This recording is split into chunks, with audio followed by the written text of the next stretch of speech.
जहानी आज छुट्टी स्कूलावा में चल के नहाई जाई संगे स्विमिंग पूलावा में। अच्छा चलो ना हो कदी जहानी आज छुट्टी स्कूलावा में चल के नहाई जाई संगे स्विमिंग पूलावा में। मजा लिहल जाई फागुन के बहार में बहार में बहार में। तो सुन ला रंग डालो ना यार दाग लग जाए सलवार में। रंग डालो ना यार दाग लग जाए सलवार में। हो जाए बवाल खाली गहुआ जवार में।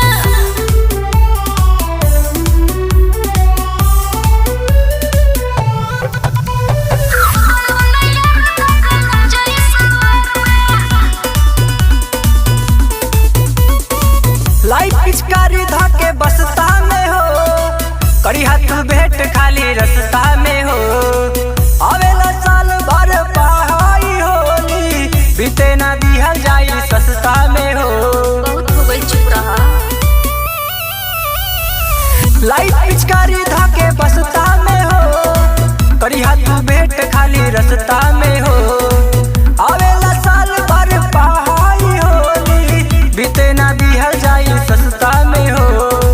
की तरह बतिया सलाह के डरो सुना कि धक्का धक्का कर जिया रहा मरो सुना।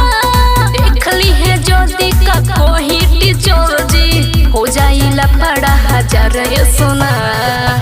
केहू पूछ कुछ बोली है ना घर में ना घर में ना घर में। सबके बता दे रंग डालो ना यार दाग लग जाए सलवार में।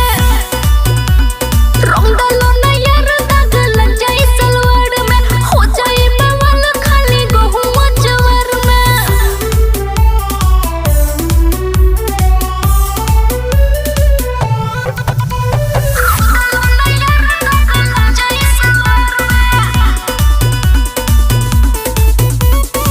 फगुआ में कलम कापी तू छोड़ा रंगवाया वीर से दिलवा तू जोड़ा।